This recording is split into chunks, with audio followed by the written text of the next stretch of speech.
வணக்கங்க. இன்றைக்கி நான் ரெட்டும் பிளாக்கும் கலந்த ஒரு மணி பண்ணுறேன். தோடு அதுதான். எங்கள் அப்பாவோட அம்மா அப்பத்தா இருக்காங்க இல்லையா, அவங்களோட தான் எங்களெல்லாம் சினிமாவுக்கு போக வைப்பாங்க. சினிமாவில் ஃபஸ்ட்டு சீனு சாமி காட்டினா அவங்க கும்பிடுவாங்க. நாங்களாம் அப்போ சிரிப்போம். ஸ்க்ரீனில் தெரியறத போய் சிரிக்கிறீங்க, கும்பிடுறீங்களே அப்படின்னு. இப்போ என்னடான்னா நானே கும்பிடுறேன்.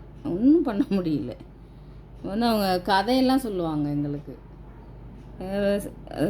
ஜெமினி கணேசன் பழைய படம்லாம் கதை, நிஜ கதை. நாங்கள் அதை நம்பிட்டு இருந்தோம் ரொம்ப நாள்.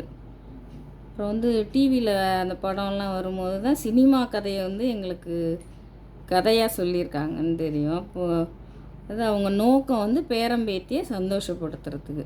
அது சினிமா கதையாக இருந்தால் என்ன கதையாக இருந்தால் என்ன.